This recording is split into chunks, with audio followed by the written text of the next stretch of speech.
Hola, buenas tardes a todos. En primer lugar, muchas gracias por estar aquí, sobre todo los que venís del norte con el calor que tenemos ahora mismo en Andalucía. Y bueno, me presento. Yo soy Almudena Aguilera. Yo creo que soy la única no arritmóloga de la mesa. Soy cardióloga clínica y trabajo en el Hospital Virgen del Rocío de Sevilla.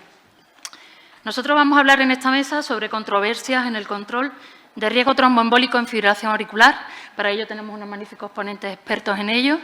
Y, bueno, si me permitís hablar de que la prevalencia de la fibrilación auricular, como todos sabéis, es muy grande, es de hasta un 4% en España, aumenta además con la edad, con lo cual estamos ante una situación de pandemia por el envejecimiento de la población.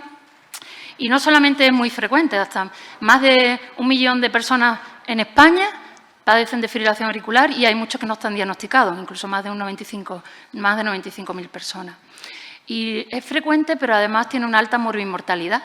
Es la segunda causa, como sabéis, de mortalidad en el mundo y la tercera de discapacidad, ¿no? Entonces, dicho esto, sabemos que hay mucha evidencia en el uso de los anticoagulantes orales, pero también hay controversia y por eso tenemos aquí a nuestros compañeros. Doy paso a Sara. Hola, buenas tardes. Yo soy Sara Moreno Revidiego, sí soy electrofisióloga, trabajo en la unidad de arritmias y estimulación cardíaca del Hospital Central de la Defensa.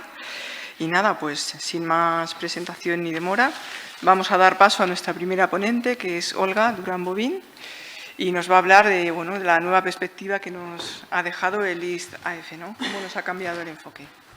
Bueno, buenas tardes a todos y muchísimas gracias a la organización por la invitación a participar en esta mesa. Estos son mis conflictos de interés. Bueno, como todos sabéis, la estrategia de manejo ABC ha demostrado en revisiones, en metaanálisis, una reducción de la morbimortalidad de los pacientes con fibrilación auricular. Y testada posteriormente esta estrategia en el ensayo cuya tabla de resultados vemos a la derecha en el MAFA-2, aleatorizando a los pacientes con fibrilación auricular a una estrategia de manejo guiada por esto que hablamos, esta vía ABC frente a un manejo habitual y utilizando además tecnología móvil, pues se comprueba que efectivamente en el grupo aleatorizado a esta vía de manejo holística, pues consiguen reducir la tromboembolia, el ictus, la hospitalización y la mortalidad. Y en el ensayo global además reducen la tasa de sangrado mayor y mejoran el uso de tratamiento anticoagulante. Incluso en los ensayos controlados, a pesar de empleo de anticoagulación más óptima que previamente en los análisis, en los ensayos, como vemos de los últimos años, aún a pesar de eso sigue habiendo un riesgo residual en estos mismos ensayos de en torno al 1,5% anual de ictus, el 1% de los pacientes aproximadamente sufren de un infarto, el 3,5% mueren de causa cardiovascular y en torno al 5% necesitan una hospitalización por insuficiencia cardíaca. Como decimos, hasta los ensayos que constituyen el escenario mejor controlado. Y además también sabemos que siguiendo las guías de práctica clínica, pues más o menos un 5% de nuestros pacientes sufrirá algunos de estos eventos anualmente y en un plazo de 5 años casi la mitad de los pacientes con fibrilación auricular o van a ingresar, se van a hospitalizar o van incluso a fallecer. Es decir, que aunque la anticoagulación óptima previene la mayoría de los ictus y el control de frecuencia minimiza la sintomatología de una gran parte de los pacientes, pues todavía existe un riesgo residual que no es despreciable. A la pregunta de si una estrategia de control del ritmo frente a una de control de frecuencia puede mejorar estos resultados de los que hablamos, lo cierto es que los estudios más históricos, como sabéis, no han conseguido demostrar que la estrategia de control del ritmo sea superior a la de frecuencia. Más bien al contrario, en algunos casos. Como veis, el RACE y el AFIRM tuvieron muchísimo peso durante mucho tiempo, sobre todo el AFIRM, que fue el que mayor número de pacientes incluyó. Lo que sucede es que a posteriori se ha visto que análisis post-hoc del AFIRM pues, indicaban que estar en ritmo sinusal ofrece un beneficio incluso en términos de supervivencia.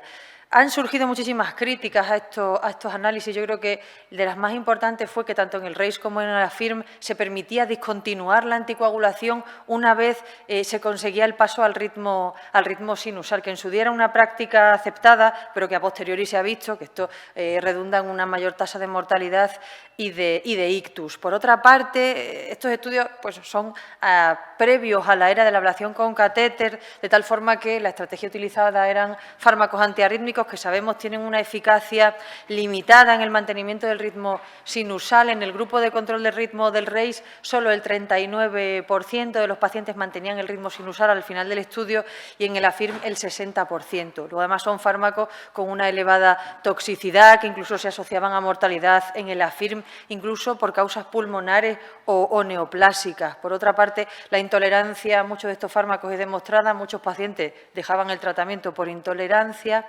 Y no solo eso, sino que estos estudios adolecen quizás de unos tiempos de seguimiento cortos y de muchos pacientes con fibrilación auricular ya de larga data, fibrilaciones auriculares más persistentes. Algunos estudios posteriores consiguieron superar algunas de estas limitaciones que hemos estado comentando. El ATHENA aleatorizó a los pacientes a lo que entonces era un nuevo antiarrítmico, la dronedarona frente a placebo, y se observa cómo en el grupo de dronedarona existe una reducción estadísticamente significativa del 24% en el endpoint primario, que era un compuesto de mortalidad y de hospitalizaciones, pero a costa fundamentalmente de una reducción de las hospitalizaciones. Sin embargo, análisis secundarios han demostrado, no aparece en la diapositiva, pero han demostrado análisis, generadores de hipótesis, que también se reducía la tasa de ictus y de la mortalidad. Pudiera estar en relación con un mejor mantenimiento del ritmo sinusal. Otros estudios relativamente más recientes, este es del 2012, es un estudio canadiense que compara pacientes sometidos a una estrategia de control de ritmo, también con fármacos antiarrítmicos, frente a control de frecuencia. Se necesitó hacer una estrategia de propensity score matching porque los pacientes que seguían una estrategia de control del ritmo pues eran más jóvenes, tenían menos cardiopatía. Entonces, utilizando esta estrategia, lo que se observa en este grupo de pacientes, los que en su mayoría están anticoagulados, más del 60% con warfarina, y que además tienen un CHADS elevado, en su gran mayoría un CHADS por encima de 2. Los tiempos de seguimiento son muy amplios, en máximo mayor de 8 años, como veis en la imagen, y lo que se observa es que efectivamente los pacientes sometidos a una estrategia de control del ritmo, comparativamente con el grupo de control de frecuencia, tienen una tasa de ictus y de AIT significativamente menor, pero concretamente en aquellos que tienen un CHADS de 1 o superior. Es decir, este beneficio no se observa en los pacientes que tienen un riesgo embólico excesivamente bajo.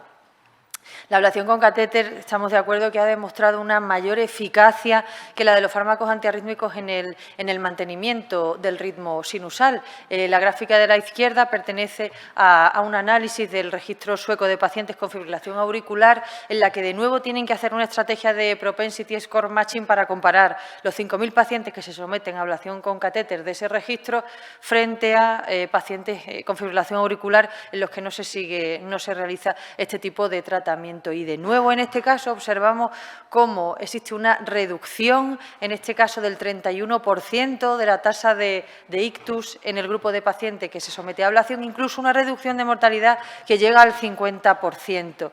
Los gráficos de la derecha pertenecen a otro estudio. Este sí ya es un estudio prospectivo que compara 3 grupos de pacientes, aquellos sin fibrilación auricular, con otro grupo de pacientes con FA, a los que no se realiza una ablación con catéter, y un tercer grupo a los que sí se realiza una ablación con radiofrecuencia. Y es llamativo que efectivamente las tasas tanto de mortalidad total, como veis arriba, como de ACV, de ictus, y también de demencia de Alzheimer y de otros tipos, pues se ve que es muy comparable la tasa de estos eventos en pacientes con FA a los que se realiza una ablación con catéter frente a aquellos que no tienen un antecedente de fibrilación auricular. Otro elemento, yo creo, muy importante en la ecuación es el estado del remodelado de la aurícula izquierda. Sabemos que necesitamos de unos triggers y también de un sustrato que probablemente con el tiempo pues va evolucionando y que se relaciona con la propia progresión de la enfermedad. La tasa de progresión de la fibrilación auricular, pues ya sabemos, hablamos de las formas paroxísticas a las persistentes, aunque es verdad que este tipo de clasificación probablemente sea muy grosera, pues esas tasas de progresión son muy variables, pues dependiendo de la edad del paciente, de la cardiopatía estructural que pueda tener, pero bueno, se estiman en torno a un 5% anual. Y como sabemos, el mantra de que la FA genera FA está plenamente establecido porque el remodelado eléctrico y el remodelado autonómico empieza ya desde el principio, en las primeras horas, desde que empieza la arritmia, como se ve en modelos animales, y esto progresa a un remodelado anatómico del sustrato que, como os decimos, pues se relaciona con la progresión y puede también que se relacione con la incidencia de eventos cerebrovasculares. A la derecha tenemos una tabla donde se señalan los resultados de un estudio realizado en casi 350 pacientes con fibrilación auricular, a los que se hace una ablación con catéter, en este caso utilizando el sistema NAVEX, fusionado con imagen de TAC, y lo que se observa es que el remodelado de la aurícula izquierda se correlaciona con el score de riesgo embólico CHADS, y si en el seguimiento vemos aquellos que sufrieron un ictus y aquellos que no, y los comparamos, los pacientes que presentaron un ictus en el seguimiento tenían unas aurículas significativamente más remodeladas y un voltaje endocárdico pues significativamente más bajo, es decir, eran aurículas con un mayor sustrato mucho más evolucionado.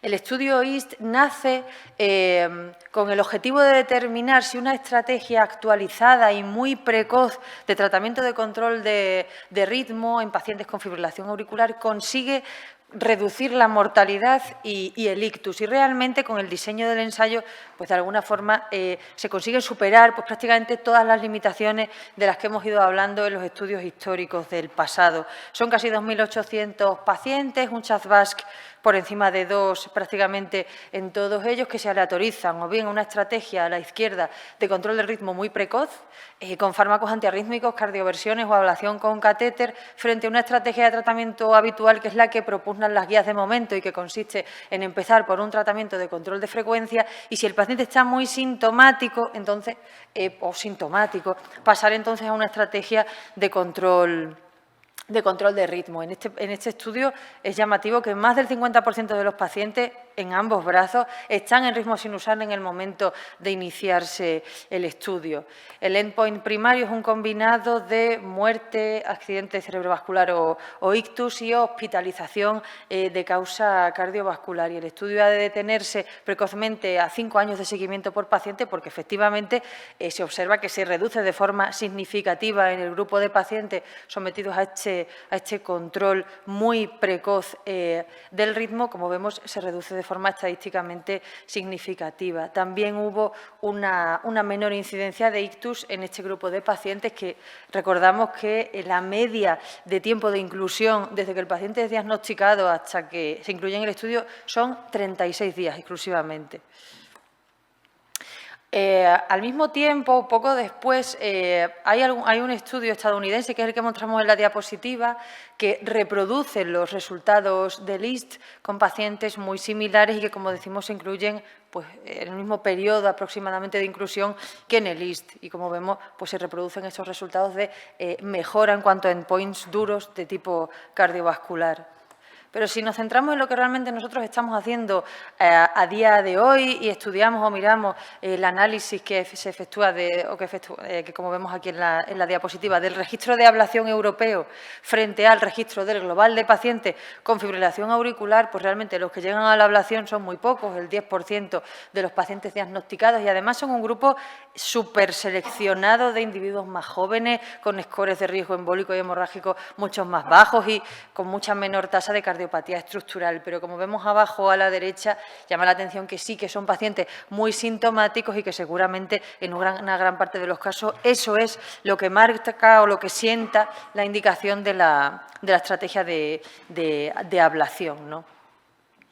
Lo cierto es que parece que estamos asistiendo a un cambio de la estrategia de tratamiento de estos pacientes, pero fundamentándonos en algo muy importante, que es un cambio en el paradigma. Y ya se llega a plantear esta estrategia que probablemente está orientada más al futuro, pero que parece que empieza ahora con los resultados alentadores del IST, y sería pasar directamente a una estrategia de control de ritmo después del diagnóstico en pacientes a los que se diagnostica pronto, desde el inicio de la de la arritmia, sean sintomáticos o sean asintomáticos, de una forma generalizada, con el objetivo, en principio, de reducir la carga de FA para el individuo, pero probablemente también para el sistema sanitario, quedando la estrategia de control de frecuencia pues como un segundo nivel en pacientes en los que no se logra el mantenimiento del ritmo sinusal o que son fibrilaciones auriculares de larga data.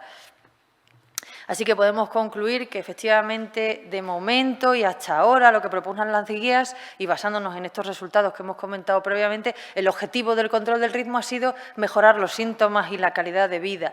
Pero, a tenor de los resultados de este estudio, parece que una estrategia temprana y actualizada de control del ritmo sí que tiene beneficios en términos pronósticos y parece que también una menor incidencia de ictus. Si esto está relacionado o no con el mantenimiento del ritmo sinusal, que es significativamente superior en el grupo de pacientes con control de ritmo inicial, el 82% a 2 años en este grupo frente al 61% en el grupo de manejo habitual. Si se debe a esto, bueno, es una de las posibles causas. Pero necesitamos nuevos análisis que determinen si la progresión de la arritmia a formas más persistentes y la evolución del sustrato, que también puede relacionarse con eventos embólicos, si se pueden prevenir de esta manera, mediante el control del ritmo temprano. Pero lo que parece claro es que vamos caminando hacia una estrategia en la que pueda llegar a plantearse ofrecer el control del ritmo no solo para mejorar los síntomas, sino para reducir el riesgo cardiovascular en los pacientes con FA de nuevo diagnóstico.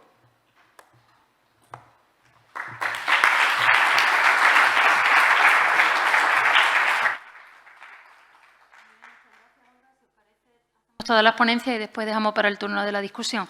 A continuación, el doctor Roger Villoenda Sabaté, del Hospital Germán Trias y Pujol de Barcelona, nos va a hablar sobre anticoagulantes de acción directa en España. ¿Estamos aplicando las recomendaciones de las guías? Adelante. Buenos días. Muchas gracias a la audiencia por escucharme, a las moderadoras por moderarme y a la organización por invitarme. La pregunta que se me hace aquí es si estamos aplicando las recomendaciones de las guías en cuanto a los anticoagulantes de acción directa en España. Es una pregunta muy difícil porque no tenemos datos sobre esto, no tenemos acceso a cómo estamos haciendo las cosas. Sí que es verdad que es una pregunta interesante y que puede resultar de utilidad pues saber si lo que estamos haciendo está bien, está mal, si tenemos que corregir, si no. Y lo que voy a aportar aquí son datos indirectos y un poco imprecisos. Pero bueno, nos veremos un poco, a lo mejor, con la respuesta a esta pregunta interesante pero compleja. Estos son mis conflictos de interés. Entonces, lo primero para responder a la pregunta es qué recomiendan las guías, ¿verdad? Entonces, las guías, tenemos unas recientes que se publicaron en el año 2020, en verano. No tienen ni 2 años. Nos dicen esto sobre la anticoagulación, es que la anticoagulación oral debe hacerse preferentemente con anticoagulantes directos por encima de los antivitamina K clásicos, ¿de acuerdo? Excluyendo los casos en los cuales está indicado, que todos sabéis y que no voy a entrar. El tipo de recomendación es el más alto posible. Es una recomendación de tipo 1, de clase 1, de tipo A, que es la máxima que existe.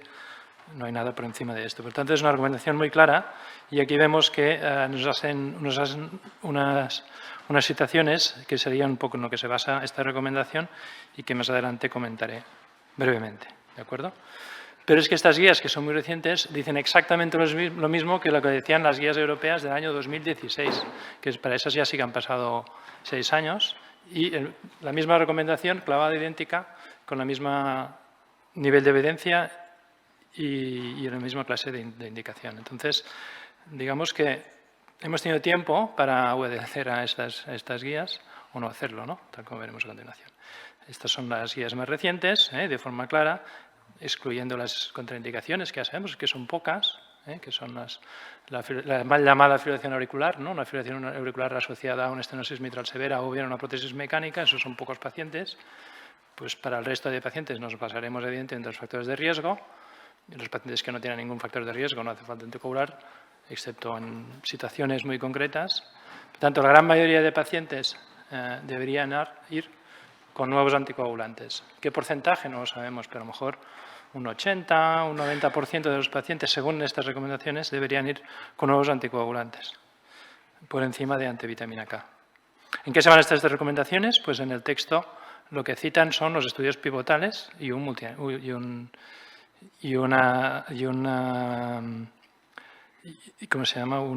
estudio de... ahora me sale el nombre. Se basan en los estudios pivotales que son estos y que están aquí resumidos en esta diapositiva. Ya los conocéis de sobras, el Relay, el Rocket, el Aristóteles y el Engage ya tienen unos cuantos años. Y para resumir, lo que nos dicen los estudios pivotales es que estos nuevos fármacos son como mínimo iguales o incluso superiores para reducir parámetros de eficacia, es decir, ictus, embolia sistémica. Reducen todos de forma muy clara el ictus hemorrágico.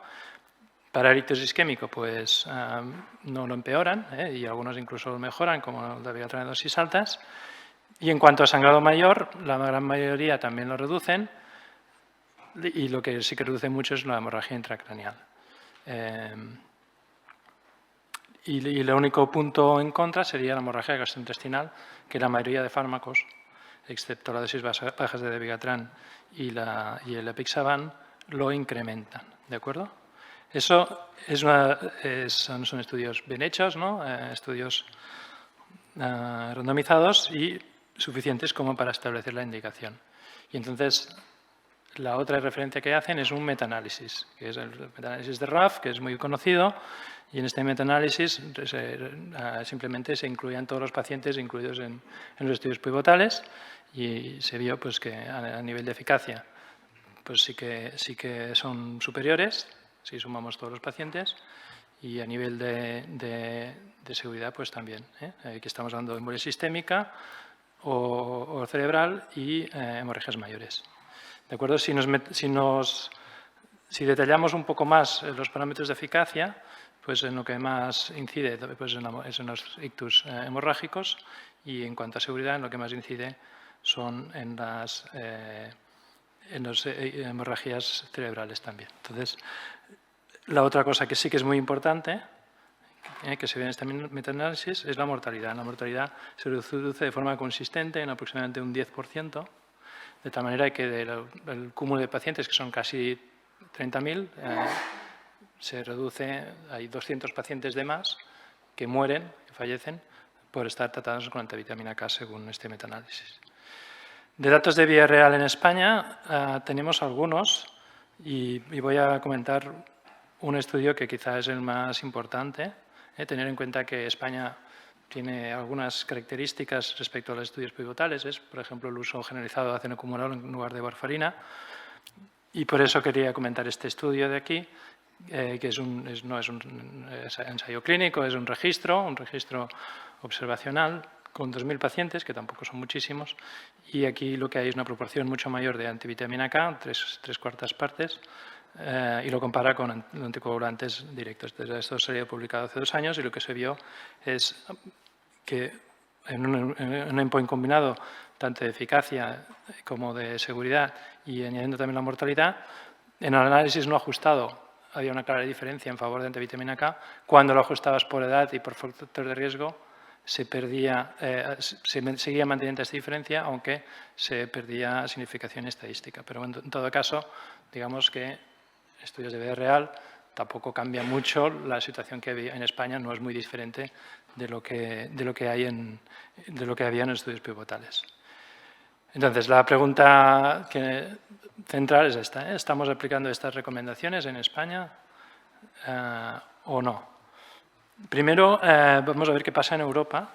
Y existe este análisis que se publicó en el año 2018, en el cual, si habíamos hablado de que aproximadamente un 80% de los pacientes con fibrilación auricular tirando abajo deberían estar con antivitamina K, pues en Europa, en general, la media es del 67%. Digamos, esto es en el año 2017, que es cuando se hizo este análisis, y se publicó en 2018. Es decir, un año después de las primeras guías que he comentado, ya la penetración en Europa en general era muy alta. Y sin embargo, el país de todos estos analizados dentro de la Unión Europea que tenía una tasa de implementación más baja, con diferencia, era España, con un 42%, compararlo con nuestro país vecino de península, Portugal, que tiene un 78%. Entonces, ¿qué ha pasado aquí? ¿Cómo es posible que España esté tan detrás de Europa en esta penetración? Pues probablemente, habría muchas cosas que analizar, pero quizá es la posición del Ministerio, que esto se publicó en el 2016, sigue vigente, es el informe de posicionamiento terapéutico y que habla de unas indicaciones muy restringidas. Realmente, si aplicáramos el IPT, habría muy pocos pacientes con anticoagulación directa. Entonces, hay una gran contradicción entre las recomendaciones científicas y las recomendaciones oficiales del Ministerio. Entonces, lo que ha pasado en España es que, estando vigentes esta posición ministerial, cada comunidad autónoma la ha adaptado para intentar que eso no sea exactamente así, sino que haya otras opciones. Por ejemplo, en nuestro caso en Cataluña, yo participé en una de esas informes internos dentro de la comunidad autónoma y se empezaron a abrir posibilidades, ¿no? Pues pacientes, por ejemplo, que se someten a una cardioversión, como teníamos datos en favor de los anticoagulantes directos en cardioversión, pues se empezaron a implementar, etcétera, etcétera. De tal manera que hay una heterogeneidad en comunidades autónomas, en las cuales algunas pues, se prescribe bastante y otras que se prescribe bastante poco. Esto es 2017, fijaros que el ratio era muy bajo y con comunidades con muchos habitantes, como la Comunidad de Madrid o Cataluña, que estaban muy por debajo de la media nacional. Esto, con el paso de los años, ha ido mejorando de una forma completamente lineal. Fijaros, un 6% de incremento cada año. Y ahora, lo más reciente que tenemos, estamos en 55%. Todavía seguimos muy por debajo. Y esto es en comunidades autónomas. Algunas ya se han pasado un poco más hacia la izquierda, digamos, por encima de media nacional, como estas que he comentado, Cataluña, que es Comunidad de Madrid, y Andalucía, que también tiene una población importante, donde estamos ahora, pues siempre ha tenido una tasa bastante elevada, sin llegar ni mucho menos a Portugal. Fijaros que ni Cantabria llega a Portugal. Esta introducción a nuevos anticoagulantes tiene impactos en estudios poblacionales. Os voy a comentar brevemente algunos. El más famoso es de Cowan. Estos son registros hospitalarios de todo el país en Gran Bretaña y se vio que la incidencia de ictus durante unos años previos al 2012 iba incrementando. Se atribuye a ello al envejecimiento de la población, al aumento de los factores de riesgo y a la mejoría de las herramientas diagnósticas para el ictus. Esto se revierte de forma muy clara a partir del 2012 y hay ese descenso. Dado que la población sigue siendo la misma, sigue envejeciendo y las técnicas siguen mejorando, lo lógico es pensar que ese descenso, muy claro, es debido a la introducción de anticoagulación directa. ¿De acuerdo? Se hizo un estudio muy parecido en Suecia, comparando dos periodos, en este caso 2012 y 2017, y fijaros una reducción de los ictus isquémicos del 42%, sin afectar al aumento de hemorragias, ¿no? Porque uno puede decir, igual se están dando más anticoagulantes y tenemos más hemorragias. No, las hemorragias son las mismas y los ictus bajan. En Alemania, un estudio muy parecido al sueco, con unos gráficos casi idénticos, con unos resultados casi idénticos, pero aquí también analizan realmente si hay un mayor uso de anticoagulantes en general, y vemos que sí. Sobre todo en los pacientes donde está más indicado, en el CHAS vasco a partir de 1 para arriba, hay un incremento del número de pacientes que están anticoagulados, ya sea con anticoagulantes directos o con antivitamina K. ¿De acuerdo? Eso podría ser en parte una explicación. Y luego los italianos hicieron un estudio del mismo tipo, con unas gráficas un poco distintas, pero con unos resultados muy parecidos. Fijaros, una reducción muy clara de los ictus isquémicos, una reducción de las hemorragias cerebrales y un mantenimiento del riesgo de hemorragias. Y eso coincidiendo con un incremento del mayor uso de anticoagulación oral directa y una disminución de la aspirina. Y miraron el impacto económico de ello y, sorprendentemente, a pesar de que sí que hay un incremento en gasto farmacéutico por anticoagulantes directos, el resto de parámetros económicos eran inferiores. En una parte por una disminución de los ingresos fuera del hospital o por casos no cardiovasculares, en otra por una reducción del precio de los medicamentos no anticoagulantes debido a una mayor adopción de genéricos, pero en todo caso no hay un desborde económico que quizá es lo que el Ministerio temía con la implementación de los ACOs, ¿no? Mi amigo el doctor Flecha hizo un estudio intrahospitalario en su hospital, en el Moses Broshi, muy parecido a los resultados, ya estamos a nivel estatal. Y fijaros que aquí, además, la tasa de anticoagulación, a diferencia de lo que se veía en Alemania, tampoco aumenta mucho. Sí que se aumenta la calidad de anticoagulación por disminución de la aspirina y disminución de la antivitamina K, pero el número de pacientes no anticoagulantes se mantiene bastante estable. O sea, que no es la única explicación el que haya más gente anticoagulada, sino que seguramente tiene mucho que ver también con el uso de nuevos anticoagulantes. Y por último, a nivel ya más, el último estudio que ha salido sobre este tema a nivel nacional, con muchos pacientes, estos son ya todos los hospitales de España y todos los reportes de ictus, que durante estos años hubo casi 1 millón de ictus, de los cuales se relacionaban con fibrilación auricular 273.000, había un aumento de la tasa de ictus hasta el año 2012 y luego una estabilización. No una clara mejoría como en otros países, pero una tendencia a la estabilización con la adopción de la anticoagulación.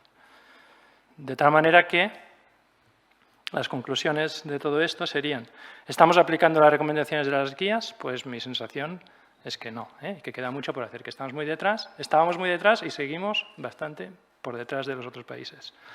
Creo que de las varias explicaciones, la más importante es que el IPT ha provocado un freno en la penetración de estos anticoagulantes y que la sensación es que hay que apostar por aumentar la penetración, puesto que, como hemos visto en diversos países de forma repetida, parece que la incidencia de ictus se puede reducir de forma muy efectiva, salvando muchísimos cerebros, por decirlo de alguna manera, sin aumentar ni el número de hemorragias ni los costes.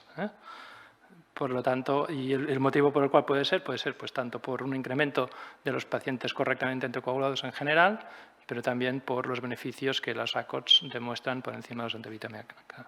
Pues esto era lo que os quería comentar. Muchas gracias.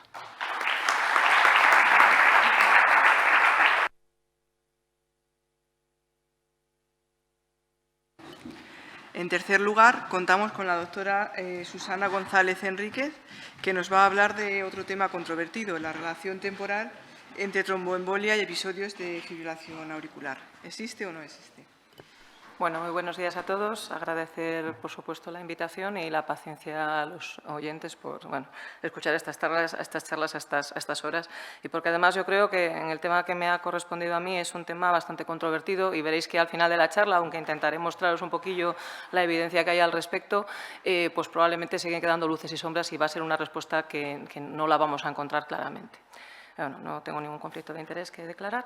La primera pregunta que nos tenemos que hacer antes de establecer la relación temporal entre la fibrilación auricular y el ictus es si realmente la fibrilación auricular está directamente relacionada o es responsable de los ictus isquémicos y de los embolismos sistémicos. Como casi todo en cardiología, nos tenemos que retrotraer a los clásicos, ¿no? Y a estudios epidemiológicos como el Framingham, que nos aportó tanto en toda la relación de los factores de riesgo en cardiología y también en la fibrilación auricular. Y ya ahí, por finales de los 80, estableció este estudio claramente. Durante muchísimos años de seguimiento hubo 500 pacientes que presentaron un ictus y se objetivó que pacientes con fibrilación auricular aislada, más allá de otras afectaciones cardiovasculares, presentaban un incremento de hasta 5 veces del riesgo de padecer un embolismo cerebral. Y también en el Framingham, posteriormente, aprendimos que este riesgo aumentaba con la edad y además aprendimos que más de la mitad de estos eventos embólicos eran prevenidos por la anticoagulación de los pacientes. Por tanto, hoy todos sabemos y tenemos claro que aproximadamente el 30% de los ictus isquémicos se presentan en pacientes con fibrilación auricular, que el riesgo está aumentado hasta en 3 o 5 veces y que además sabemos que los pacientes que tienen fibrilación auricular y presentan un ictus, este ictus tiene muchas peores características, conlleva más mortalidad y conlleva sobre todo mucha más morbilidad para el paciente con muchas más complicaciones, probablemente porque son émbolos de mayor tamaño. Por tanto, está claramente establecido, y todos yo creo que estamos de acuerdo, en que existe una asociación real entre la fibrilación auricular y el ictus y no simplemente un hallazgo espúreo. Si nos retrotraemos también al Framingham, a comienzos de los 82, fueron los primeros que apuntaron, sus autores, que el inicio de la fibrilación auricular estaba, según ellos, claramente relacionada con la inminencia de poder tener un evento embólico cerebral, porque en su serie, en los 500 pacientes que presentaron ictus, prácticamente 25% de los pacientes, un cuarto por ciento de los mismos, presentaban fibrilación auricular en el entorno del proceso embólico del ictus.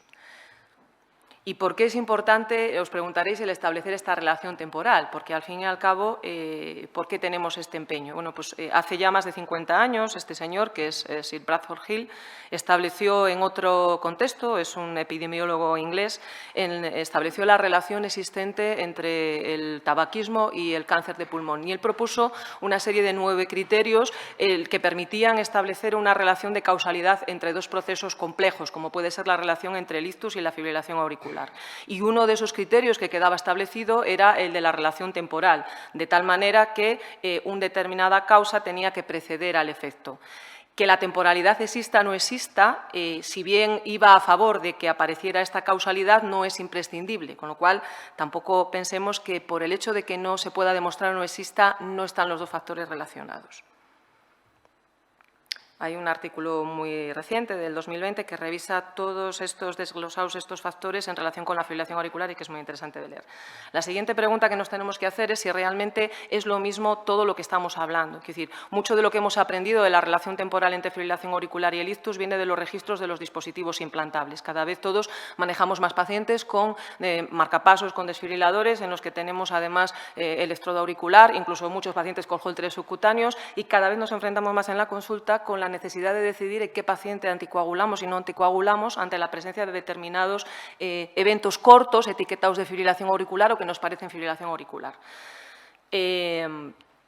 Hay que tener en cuenta una cosa, aunque esto nos va a permitir saber en qué momento exacto un paciente presenta fibrilación auricular y cuánta carga de fibrilación auricular presenta para poder relacionarlo luego con eventos posteriores como un ictus, y que de ahí hemos aprendido mucho y veremos ahora los estudios, la fibrilación auriculada que detectamos de manera tradicional en el electro de superficie, todos sabemos que suele traducir una mayor carga de FA y que la carga de FA es importante para tener un riesgo embólico en un paciente y que luego hay muchísima bibliografía, sabéis, al respecto. El riesgo de ictus en pacientes con ARES, con episodios cortos detectados por marcapasos o por desfibriladores, es menor que la fibrilación auricular clínica. Con lo cual, hay que poner los estudios que vamos a ver ahora en perspectiva. El primer atisbo lo tenemos con el estudio que conocéis, que es el TRENS. En su análisis posterior al estudio, que se publicó en el 2011, se analizaron aquellos pacientes, que eran 40 de casi 2.500 que tenía el estudio, que presentaron ictus a lo largo del seguimiento. De estos pacientes, aproximadamente la mitad tenían un episodio embólico previo tenían un episodio de fibrilación auricular previo al embolismo, pero eran muy poquitos los pacientes que lo tenían en los 30 días previos al ictus. Y, de hecho, 3/4 partes de los pacientes no presentaban fibrilación auricular en los 30 días anteriores, que es en lo que uno puede suponer que tenga una cierta relación temporal, pues por lo que tarda en formarse un trombo dentro de la aurícula y poder proceder a este embolismo. Y aquí tenéis la gráfica que presentaba el estudio con la dispersión de fibrilación auricular en relación con la línea central roja, que es el momento en el que el paciente presenta el ictus. Con lo cual, los autores concluyen que, aunque sí que había una relación entre la fibrilación auricular y el ictus, esta relación temporal causa-efecto no podía establecerse. El siguiente estudio, que apunta mucho a lo mismo y es muy similar, es el ASER, que se publica su análisis un tiempo después y pasa prácticamente lo mismo. Se definen los episodios como episodios que duran 6 minutos en pacientes portadores de dispositivos. De también los más de 2.000 pacientes incluidos en el estudio, hay un número de pacientes, que son 51, que presentan un ictus y aproximadamente también la mitad, como en el TRENS, tienen un evento embólico durante el seguimiento. ¿Y qué pasa? Pues que solo hay 4 pacientes, un 8%, que presentan un episodio de fibrilación auricular determinado al inicio del estudio previo al evento embólico. De nuevo, la gráfica es muy similar. Veis la gran dispersión que hay. Muchos pacientes presentaban fibrilación auricular solo después, incluso del evento embólico, y los autores concluyen que, aunque la fibrilación auricular subclínica está claramente relacionada con la presencia de un ictus, lo que muy poquitos pacientes tienen el evento de la fibrilación auricular en el mes previo al evento embólico, con lo cual no se puede establecer relación temporal. Y el otro estudio que va un poco en esa tendencia es un estudio, aunque no está diseñado para eso, que es el estudio IMPACT, que es un estudio realmente original, que pretendía ver si realmente esa relación temporal existe, pues ¿por qué vamos a someter a los pacientes a anticoagularlos durante todo el tiempo? Vamos a anticoagularlos solo en función de si vemos o no vemos fibrilación auricular en pacientes que tienen implantado un dispositivo que nos permite monitorizar su ritmo de manera continua. Entonces, el estudio se suspende prematuramente a los 2 años por futilidad, porque se ve que en los 2 brazos del estudio, tanto el que hace el tratamiento de manera convencional, como el de suspende o pone la anticoagulación en función de lo que encontramos, pues no hay prácticamente diferencias. Tiene varios problemas. Uno, que lo que se utilizó para anticoagular a los pacientes fue Sintrom, que sabemos que tiene un inicio muy tardío, con sus vaivenes y que no es el fármaco idóneo para este tipo de estudios.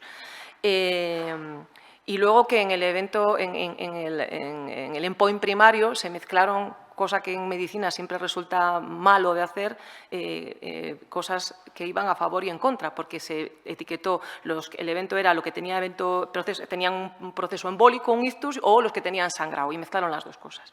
Entonces, estos autores concluyen que, aunque la carga de FEA sí que está asociada con la fibrilación auricular y con la presencia de un tromboembolismo, no existe una relación temporal entre las dos causas.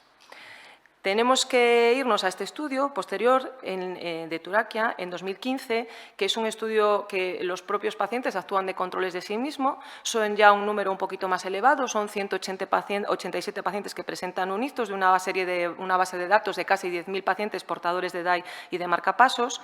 Y lo que se ve en este estudio es que aproximadamente el 8% de los pacientes presentan un episodio de fibrilación auricular de más de 5 horas y media, que es lo que se supone el DINTEL, que infiere ya una carga de riesgo importante para poder tener un evento embólico, porque ese sería otro tema a discutir, y estos son los que tienen un episodio de esa duración en los 30 días previos al evento embólico. Estos autores concluyen que sí que existe una relación temporal, porque si bien el número de pacientes con episodios de fibrilación auricular en los 30 días previos es pequeño, cuando se analizan exclusivamente estos pacientes, el riesgo estaba clarísimamente elevado, y aquí veis la gráfica a la derecha, durante los 10 primeros días, y caía de manera radical a partir de entonces, desapareciendo prácticamente la relación a partir del mes. Entonces, para estos autores sí que existe, aunque en un número muy concreto, esa relación temporal.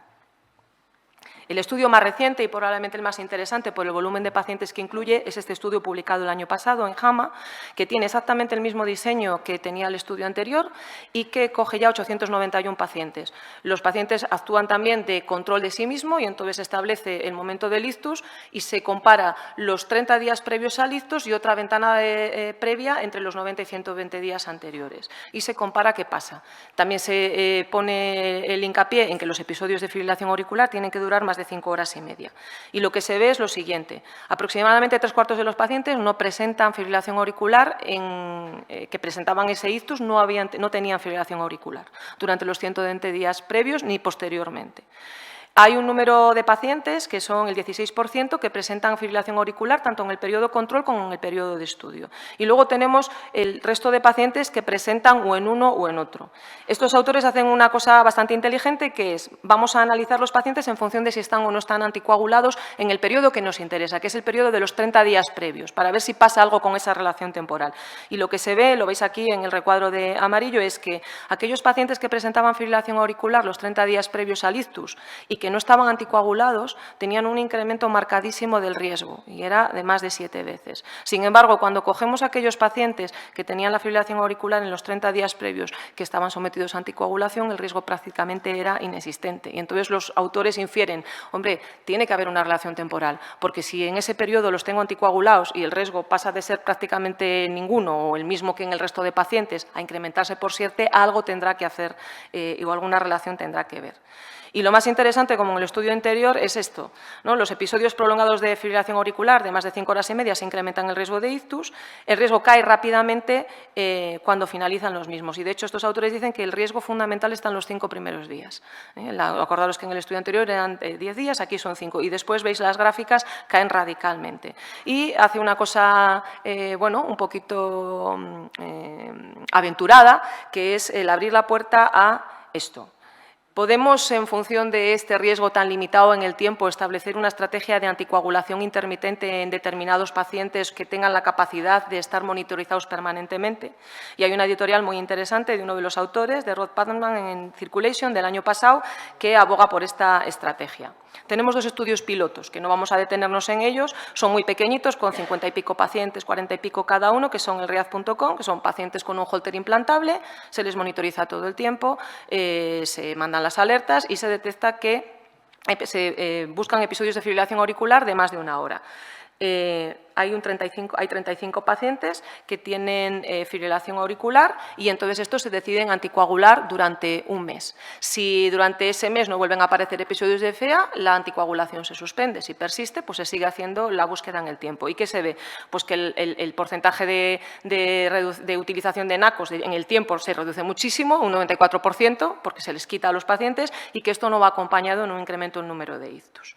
Y más o menos más de lo mismo, en el TACTIC también veis muy poquitos pacientes, con lo cual no se pueden extraer conclusiones. Pacientes con un CHAS menor de 3, el 70 y pico % de los pacientes se detectaban episodios de FA porque aquí el dintel se puso en 6 minutos, muy cortitos, o una carga durante 24 horas de más de 6 horas y hacen exactamente lo mismo. Si pasado 30 días no vuelven a tener FA, al paciente se le suspende la anticoagulación y si vuelve a tener se le vuelve a reintroducir. Se baja el uso de los NACOS en un 75% y no hay eventos embólicos. Cuando me propusieron esta charla, que quise hacerme la pregunta al revés, porque entre si existe relación temporal entre tromboembolia y episodios de fibrilación auricular, puede ser que el ictus ocasione fibrilación auricular, porque la relación la podemos crear a la inversa. Y sabemos que sí, y que es un tema también está en debate. Y hay artículos muy interesantes, como esta editorial de Esposato, que dice que la mitad de los pacientes que tienen ictus o que tienen ADVAS, más de la mitad tienen solo fibrilación auricular detectada después del evento. Tendremos que saber a qué llamamos FA y de cuánta duración, pero eso realmente es así. Y que el 95% de los episodios, estos episodios, en la mayor parte de los pacientes son muy cortitos y además son asintomáticos, con lo cual tenemos que mejorar las estrategias de cómo detectamos la fibrilación auricular en estos pacientes. En este último estudio, también de Esposato, junto con el doctor Morillo, establece que quizá el dintel de riesgo que tenemos que establecer es diferente en función del paciente si tenía ya una fibrilación auricular conocida previamente, porque traducirá una mayor enfermedad auricular, una mayor asociación con otros factores de riesgo, y estos pacientes habrá que ser más agresivos a la hora de anticoagular, y pacientes en los que solo tienen fibrilación auricular después del evento embólico, que algunos de ellos a lo mejor no tienen todavía una aurícula muy enferma o tienen una menor carga de factores de riesgo y se puede ser más conservadores. Con lo cual, quizá la verdad está en el punto medio y es este estudio de Stefan Carmen, que se publicó hace un par de años, que siguió un número muy grande de pacientes con ictus y con fibrilación auricular y veis que en 898 que tenían ambas entidades, el 9% tenían fibrilación auricular en el momento del ictus, 35% tenían fibrilación auricular previa al ictus, pero más del 50% solo tenían fibrilación auricular detectada después del evento embólico. Y para ellos, lo que se establece es que quizá no hay que decir la relación temporal entre la fibrilación auricular y el ictus es una relación bidireccional. No debemos solo verla en una única dirección. Y la pregunta es, ¿realmente esto nos importa? O sea, ¿es tan importante que es antes o que es posterior? ¿Realmente importa la temporalidad? ¿Importa solo la fibrilación auricular?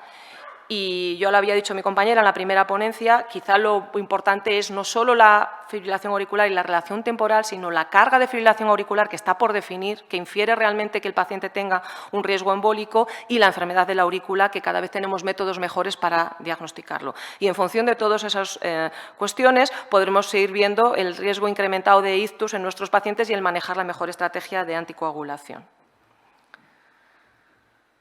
Con lo cual, la fibrilación auricular y el ictus, la fibrilación auricular clínica, lo que estábamos acostumbrados hasta ahora, es solo la punta del iceberg y toda la enfermedad atrial, la miopatía atrial y todos los factores nuevos que cada vez vamos conociendo más van a tener que ir adquiriendo muchísima importancia en los próximos años a la hora de decidir las estrategias en nuestros pacientes.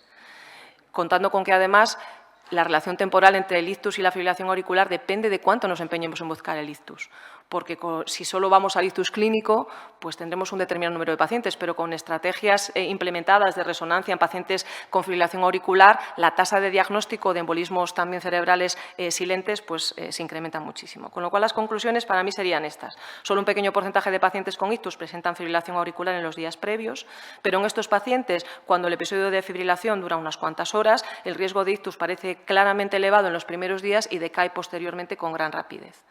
En el corto plazo, por tanto, la fibrilación auricular sí que parece constituir un factor causal de ictus y no solo un mero marcador de riesgo.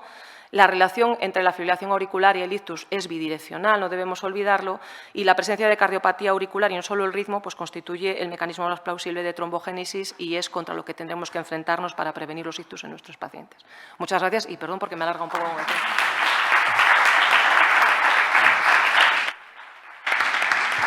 Muchas gracias, Susana. Y a continuación vamos a pasar a la última charla, pero no por ello menos importante, porque además está de moda ahora, ¿no?, en la época de oro del cierre de la orejuela. Entonces, el doctor Juan José González Ferrer, del Hospital Clínico San Carlos de Madrid, nos va a hablar sobre cierre de orejuela percutáneo y quirúrgico, pros, cons y anticoagulación directa. Bueno, en primer lugar, buenas tardes a todos.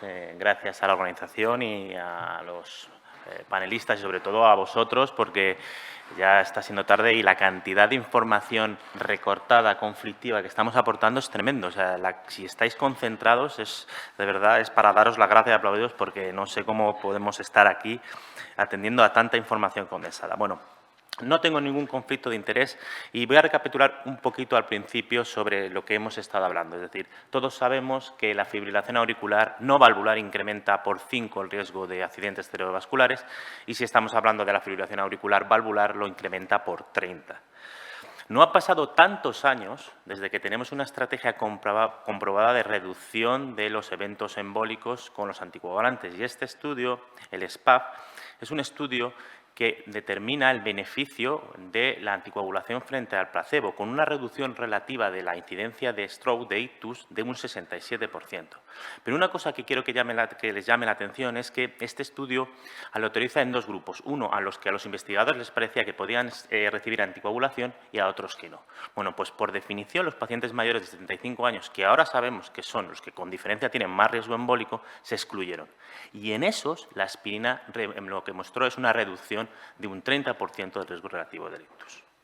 Sin entrar en más detalle al metaanálisis de RAF, en el Lancet, un rayo nuevo de esperanza, una nueva promesa para el tratamiento preventivo de las complicaciones de la fibrilación auricular han sido los anticoagulantes de acción directa. Y esto, la verdad, es que no tiene ningún tipo de explicación cómo puede ser que no haya una mayor adherencia a estos fármacos en nuestro país. Pero lo que dice el metaanálisis es que son al menos igual o más efectivos en la reducción de los accidentes cerebrovasculares, sobre todo reducen mucho la incidencia de ictus hemorrágicos, disminuye dramáticamente el riesgo de hemorragia intracraneal y lo único que está demostrado, sobre todo con dos fármacos en concreto, el rivaroxaban y el dabigatran, es que pueden tener un incremento en el sangrado digestivo frente a warfarina.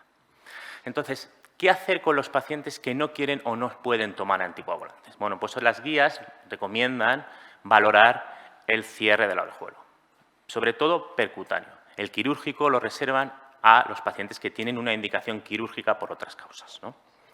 Y entonces hay muchos sistemas, principalmente tenemos el Watchman y el Amplacer y la modificación del Amplacer, el Amulet, para cerrarlo percutáneamente. Y quirúrgicamente hay técnicas quirúrgicas y también técnicas de sellado como la Triclip, que es la técnica quirúrgica más aplicada en el momento actual para la exclusión de la orejuela.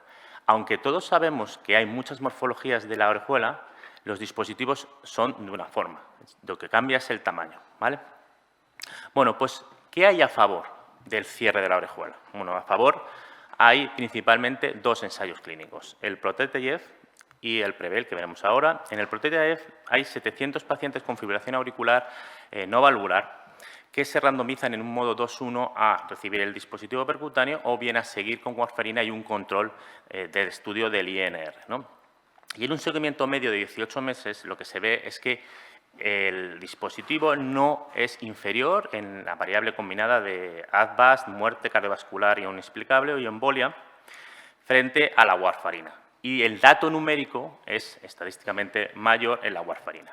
Pero si luego nos fijamos un poco en el análisis de los componentes de esa variable de resultado, lo que se ve que el Watchman lo que hace es, sobre todo, reduce el riesgo de hemorragia intracraneal y de sangrado y de mortalidad por todas las causas, principalmente porque la hemorragia intracraneal o el sangrado tiene un más índice de mortalidad que lo que pueda ser un ictus, ¿no? Pero esto es a costa de una tasa especialmente alta de eventos adversos relacionados con el procedimiento, sobre todo fenómenos embólicos y fenómenos de taponamiento cardíaco. Entonces, la FDA, los estamentos reguladores para aprobar las indicaciones de los dispositivos de cierre percutáneo le dijeron a esta gente, le dijeron, mira, lo que tenéis que hacer es cogeros a pacientes con más riesgo embólico intentar proctorizar o hacer un procedimiento que tenga menos riesgo de complicación. Entonces, para eso se diseñó el PREVEIL, ¿no? Y el PREVEIL coge a 407 pacientes y los randomiza a warfarina frente al dispositivo Watchman Boston, ¿no? Y la variable combinada es una variable de accidente cerebrovascular, muerte cardiovascular y embolia. Bueno, pues la variable combinada no alcanza el éxito de no inferioridad, ¿no? El valor de no inferioridad del estudio. Y hacen una variable secundaria que estaba predefinida, que es esa variable resultado a los 7 días después del procedimiento, porque lo que se entiende es que una de las cosas que más sesgan el análisis del estudio son las complicaciones relacionadas con el dispositivo.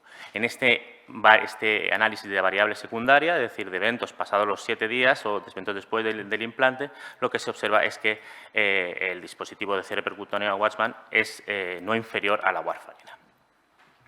Y entonces, una de las cosas que se dan cuenta es que realmente decir, mira, el beneficio del cierre de la orejuela se va a ver con los años. ¿Por qué? Porque los efectos de la anticoagulación se van viendo con los años. El paciente va desarrollando enfermedades, situaciones de riesgo donde la anticoagulación puede ser peor que la antiagregación simple, que es la estrategia que se emplea para adicional a los pacientes que tienen un cierre de la orejuela, ¿no? Y entonces lo que se ve es que realmente las gráficas, las curvas empiezan a separarse según el paso de los años. Y además en este estudio que os muestro en la pantalla, realizan también un metaanálisis donde es sistemático que el cierre de la orejuela es en esa variable combinada de embolia, ictus y muerte, y también a veces añaden sangrado, el cierre de la orejuela percutáneo es mejor que la anticoagulación con warfarina. Bueno, y ahora la pregunta es, bueno, pues hombre, todo el mundo sabemos que la warfarina es mala, ¿no? Pero ahora con los anticoagulantes de acción directa, ¿tiene sentido seguir recomendando el cierre de la orejuela, excepto en pacientes muy excepcionales? Bueno, pues este es el estudio Praga 17, que es un estudio reciente, donde lo que hacen es randomizan a los pacientes al cierre de la orejuela, esta vez con un dispositivo distinto, con el Amulet, frente a anticoagulantes de acción directa, principalmente a Apixaban. Y son pacientes que tienen un riesgo embólico al menos moderado, que tienen un riesgo de sangrado, o que ya han sangrado, o que han tenido un evento bajo tratamiento anticoagulante con warfarina. Y la variable resultado pues es ictus, embolia sistémica, muerte cardiovascular, sangrado relevante y las complicaciones del dispositivo. Es decir, es algo que es recurrente en todos los estudios. El seguimiento es medianos a 20 meses y lo que se ve es que el Amulet, el dispositivo percutáneo, no es inferior al uso de anticoagulantes de acción directa. Lo mismo, vuelven a validar esa hipótesis que, según vamos explorando, vamos avanzando el seguimiento en estos estudios, los pacientes cada vez se benefician más de tener un cierre de orejuela, principalmente derivado de la reducción de sangrados por todas las causas. Y una de las cosas muy curiosas, que es un estudio que utiliza la metodología estadística del Propensity Score Matching, y en Dinamarca, que la verdad es que tienen un registro invidiable, lo que hacen es utilizan el registro observacional del Amulet y lo comparan con su registro de anticoagulación con la anticoagulante de acción directa de todos los pacientes, que es algo obligatorio allí. Y entonces evalúan también esta variable resultado recurrente en todos los estudios y lo que observan es que aquí no solo es no inferior el cierre de la orejuela, sino que parece superior a los anticoagulantes de acción directa. Es verdad que tiene una limitación metodológica porque el Propensity Score Matching no tiene en cuenta todas las variables que realmente pueden ser confundidoras, ¿no? Y realmente el estudio que determina el beneficio del cierre de la orejuela adicional en pacientes quirúrgicos al tratamiento anticoagulante, en los pacientes quirúrgicos no se suspende la anticoagulación, es el LAOS 3 que se publica en New England y lo que se observa es que realmente los pacientes a los que se cierra la orejuela y se les pone tratamiento tienen menos ictus que los pacientes a los que se les deja sin cerrar la orejuela y que además el cierre de la orejuela quirúrgico no implica un mayor sangrado, mayor muerte o un mayor desarrollo de insuficiencia cardíaca que el no hacer el cierre de la orejuela. Y ahora vamos un poco a las contras. Bueno, pues realmente yo he leído por ahí que dicen no, la orejuela no sirve para nada. No, la orejuela es una estructura importante, es una estructura que es la estructura más complemente de la aurícula izquierda, actúa como reservorio, modula la presión auricular cuando ésta se incrementa e inicia respuestas adaptativas con el incremento de la frecuencia, la diuresis y la natriuresis. Con lo cual, excluirla nos quita una salvaguarda para el desarrollo de síntomas si desarrollamos insuficiencia cardíaca, valga la redundancia. Pero es que otra cosa que tú te das cuenta es que metodológicamente los estudios no son tan sólidos como nos quieren vender. Es verdad que las guías hacen referencia a que es un nivel de evidencia 2B tipo B, pero hay cosas que también llaman un poquito la atención. Por ejemplo, en el estudio PREVAIL lo que se encuentran es que los pacientes con warfarina tienen una tasa de incidencia de ictus muy baja, mucho más baja que otros estudios. Y esto se asocia a un mejor control del INR por parte de los que realizan el estudio. Entonces ya dicen, bueno, cuidado, es que un fallo metodológico para sacar algunos estudios es que a lo mejor los pacientes en otros estudios se han controlado peor el sintrón y por eso tienen peores resultados, ¿no? La otra cosa que también es significativa con respecto a la solidez de la evidencia de los estudios es que, por ejemplo, una de las cosas que deriva beneficio en esa variable combinada del PROTECT-IF es la reducción del ictus hemorrágico. Pues característicamente el ictus hemorrágico en este estudio es 1,1%, que está muy por encima de lo declarado actualmente los pacientes que tienen tratamiento con warfarina. Y la mayor parte de los pacientes de otros dispositivos, ¿no? el Amulet o el Watchman, no tienen estudios clínicos, no tienen ensayos clínicos y todos son registros observacionales. Con unos pocos pacientes que, además, si la tasa de eventos esperados de cada una de las componentes de esa variable es baja, diseñar estudios randomizados o estudios observacionales que ya a priori y publicarlos tienen un bajo número muestral, pues ya en sí es un error metodológico. También es una de las cosas que se aprecia, que es que aunque realmente en el PREVAIL la tasa de complicaciones relacionadas con el implante fue 2,2, lo que sí que se ve es que la mayor parte de registros, bueno, el PROTECT-IF, la tasa de complicaciones está entre un 4 y un 10%, complicaciones mayores. La otra cosa también es los pacientes que tienen cierre de la orejuela percutáneo, en este caso, realmente tiene una reducción real del riesgo hemorrágico cuando se recomienda el uso crónico de al menos su antiagregación simple. Bueno, pues esto es un poco la tasa de incidencia o el porcentaje de sangrados mayores en los distintos estudios. En los pacientes que tenían que pertenecían al estudio PROTECT o PREVAIL, la tasa de sangrado mayor era un 3,1%. Los que tenían warfarina en estos estudios, una tasa de sangrado de 3,5% anual. En el registro que utiliza el dispositivo Amplacer, el 4%.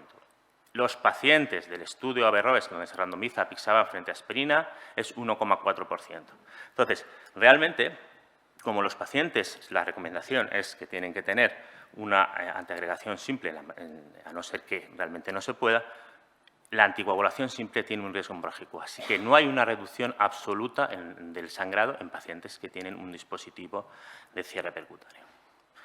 Y otra cosa, ya un poco para acabar, no me voy a enrollar mucho más, os lo prometo, que nosotros publicamos, nuestro grupo hospitalario publicó un metaanálisis antes de que se publicase el estudio de los ensayos clínicos de Praga del dispositivo de cierre Amulet y el anticoagulante de acción directa. Y entonces lo que se observa se hace un pool de metaanálisis y se compara antiagregantes, anticoagulantes, placebo y cierre de orejuela, la FA no valvular, con el número de pacientes incluidos en los distintos estudios, que son 87.831. Bueno, pues lo que se ve es que el cierre de la orejuela es mejor que el placebo. Es decir, es mejor cerrar la orejuela que no hacer nada.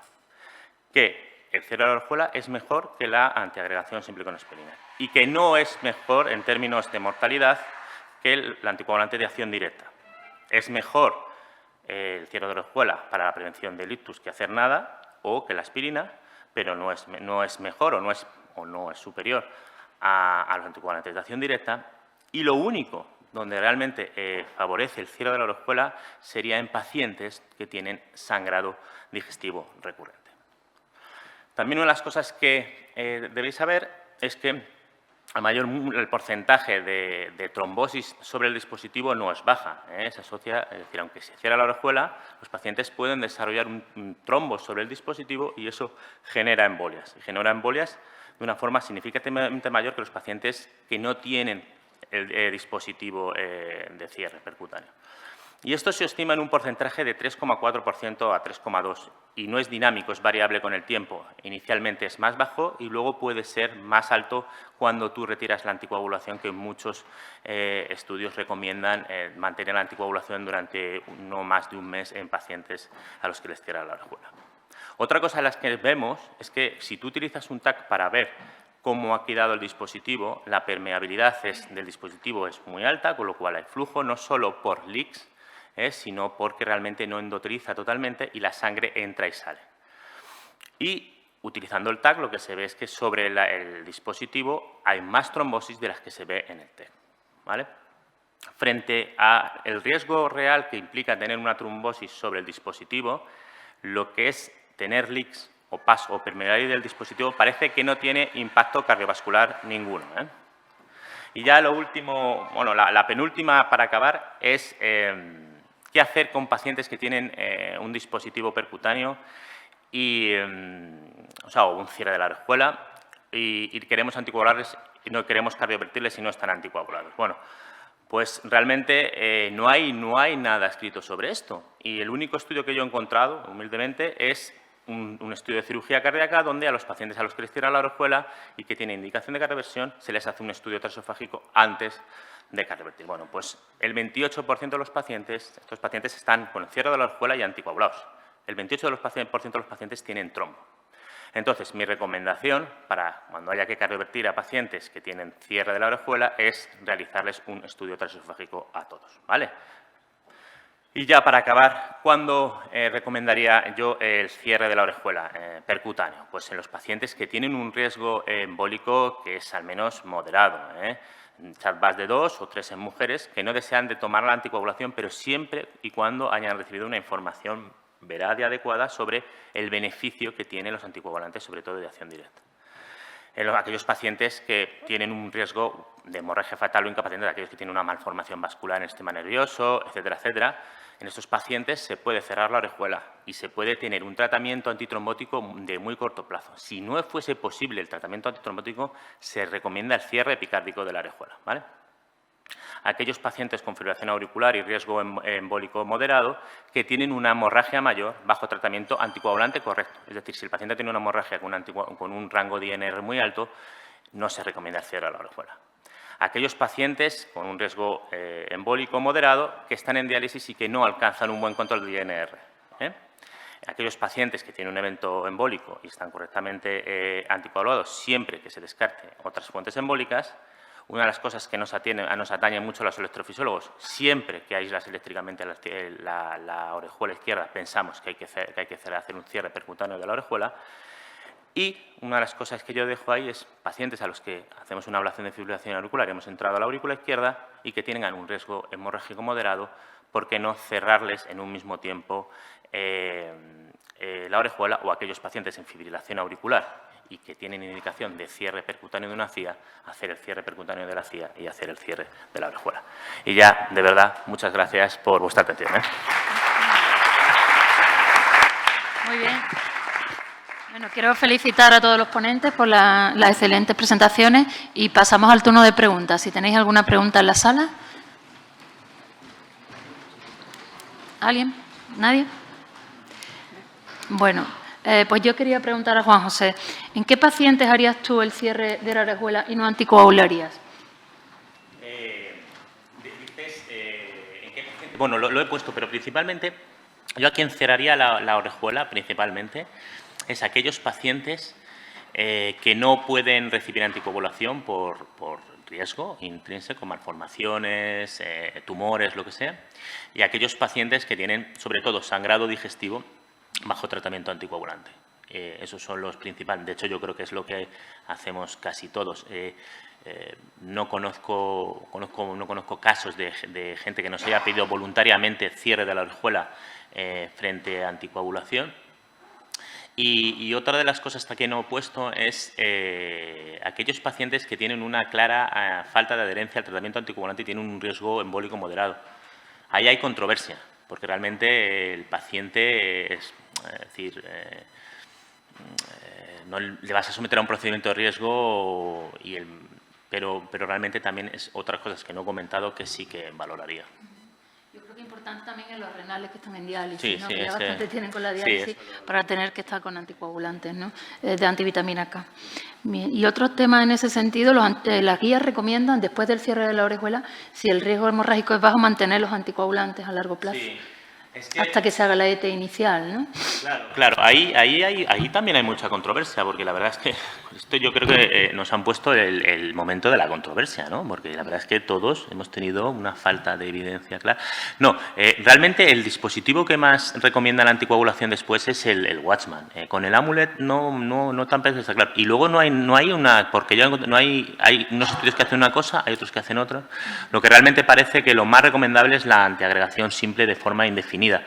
Y con el Watchman sí que recomienda la anticoagulación, que es variable entre 1 a 6 meses. Si el riesgo hemorrágico es bajo, claro, por supuesto. Muy bien, muchas gracias. ¿Alguna pregunta? Yo tenía una pregunta para la doctora Durán con respecto a los resultados del estudio IST. ¿Cuál crees que es la razón por la que han mejorado los resultados respecto a estudios de control de ritmo previos? ¿Crees que es más el tema de la precocidad y prevenir el sustrato auricular o más bien que ha cambiado la terapéutica desde los estudios previos? Esto me parece que no funciona. Pues coge. Déjalo fijo ahí. Ya. Hola. Ah, bueno, sí. Es que no se encendía la lucecita. ¿O sí? Ah, sí.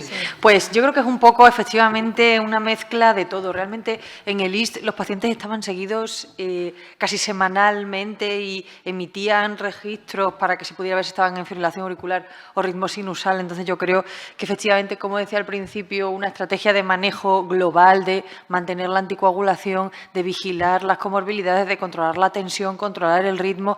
Y yo creo que también es importante que hemos abandonado una estrategia basada exclusivamente en antiarrítmicos, aunque es verdad que la tasa de ablación con catéter es relativamente baja, son menos del 10% de los pacientes, pero bueno, cada vez tenemos estrategias que son más seguras para poder conseguir los mismos resultados. Y yo creo que efectivamente tendríamos que caminar probablemente a no ver al paciente o la fibrilación auricular como que todos los pacientes son iguales, porque realmente no lo son. Si realmente pudiéramos estudiar el sustrato de cada uno de ellos y no solamente si son paroxísticas o son persistentes, que eso realmente, pues probablemente es una forma demasiado grosera de estratificarlos, eso yo creo que también ayudaría mucho a saber cómo hay que manejarlo, más allá de decidir solo ritmo, frecuencia y anticoagulación. Pero bueno, probablemente estemos todavía algo lejos de poderlo utilizar de forma generalizada, ¿no? Pero bueno, yo creo que por lo menos vamos viendo que mejoran los endpoints duros, que no solamente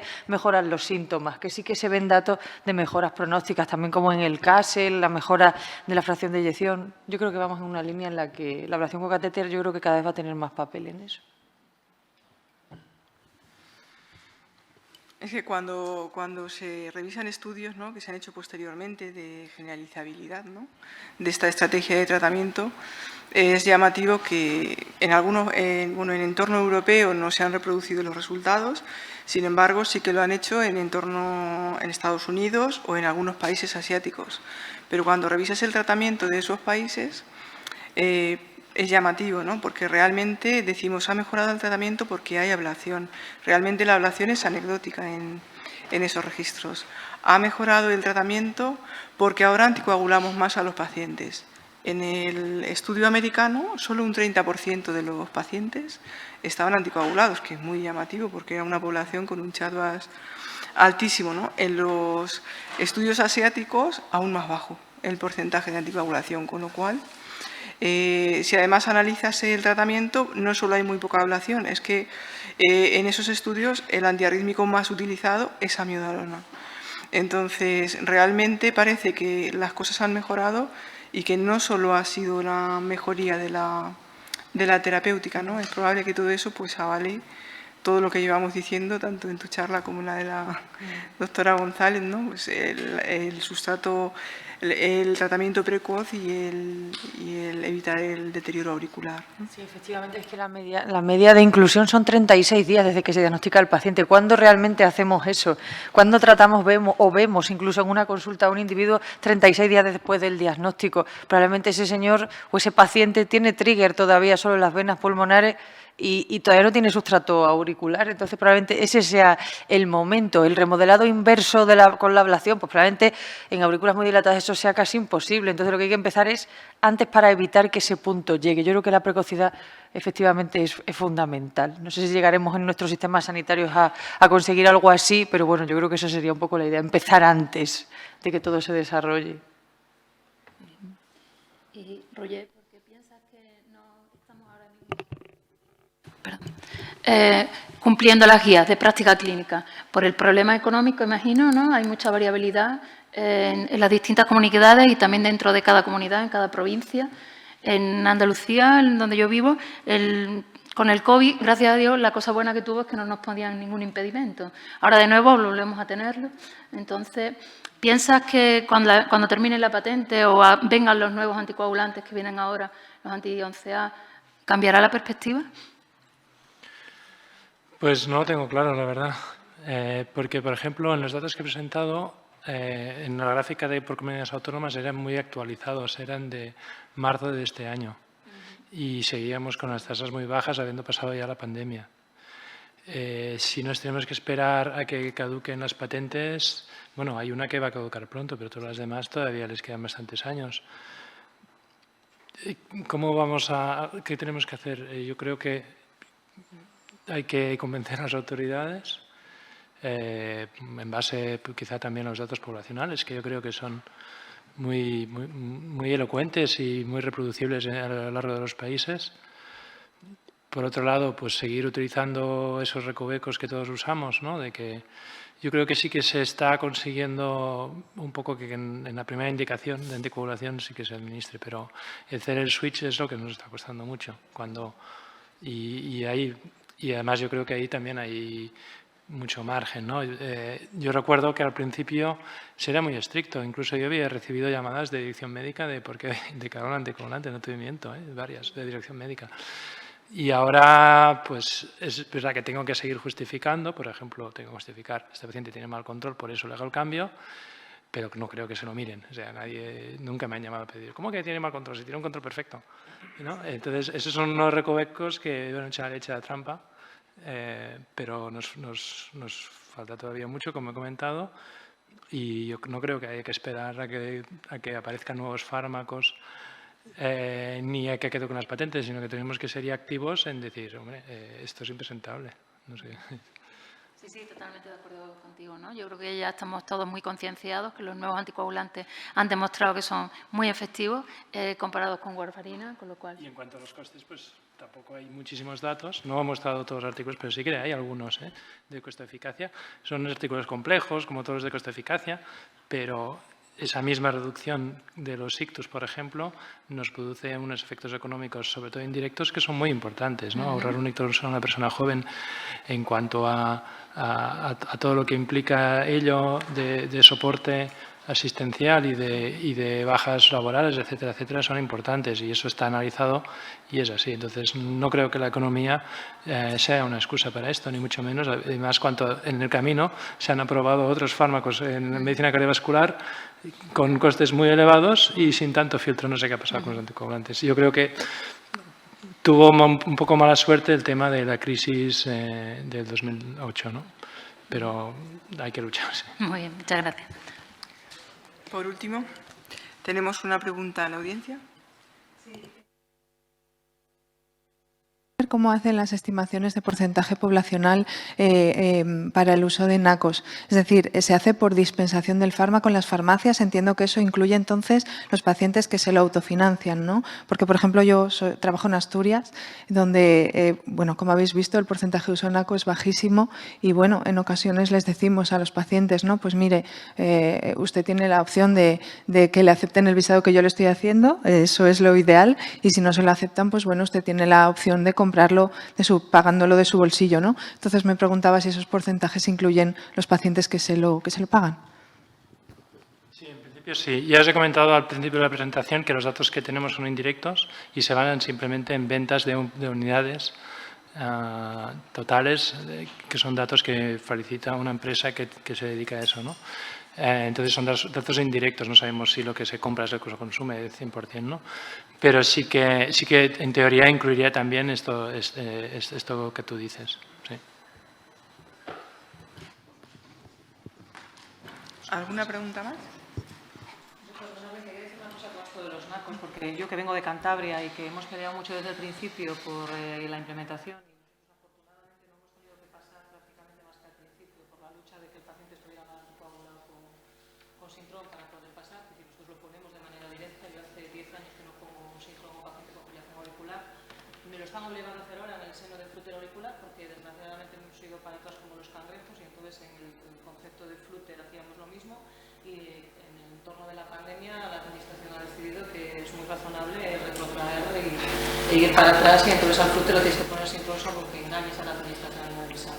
Pero yo creo que debemos hacer algo de autocrítica, es decir, como sociedad científica, a nivel nacional y luego cada uno localmente, lo hemos hecho francamente mal, porque parece absolutamente imposible pensar que 10 años después sigamos con un panfleto que no sirve para nada, sometiendo a nuestros pacientes al hecho de ponerle, yo a mi padre no se lo pondría, ni a mi madre, ni me lo tomaría yo si me tuviera que anticoagular, porque tengo que someter a esto a mi paciente cuando está clarísimamente demostrado científicamente que esto realmente es muchísimo más beneficioso para el paciente, y además está ya demostrado, como ha dicho Riel, que no es más caro para el sistema sanitario. Entonces, es de un cortoplacismo tan espeluznante que lo puedes entender en el cortoplacismo, pero pasados años, que no haya habido un posicionamiento mucho más formal y mucho más serio. Y tenemos la pelea a nivel local con nuestros propios gestores, jefes de servicio, jefes de hospital, directores, gerentes, tal, con los servicios, en el servicio Cantabria de Salud, en mi caso, el de vuestro servicio de salud. Entonces, yo me sigo quedando de verdad perpleja que como sociedad no hagamos ya poner pie en pared de decidir que esto es intolerable para nuestros pacientes y que tiene que ser de otra manera, porque eso que hemos visto con el Ministerio lleva ya años, mal establecido desde el principio, y seguimos permitiendo que parezca así. Entonces yo de verdad sigo pensando que si hubiera intención por nuestra parte no podría mantenerse esta situación, pero que probablemente es mucho más cómodo no hacerlo porque conlleva mucho menos. No sé, me parece difícil, pero creo que es un tema tan sangrante. Nunca mejor dicho. Sí, totalmente, ¿no? Bueno, pues muchas gracias a todos. Damos por cerrada la mesa.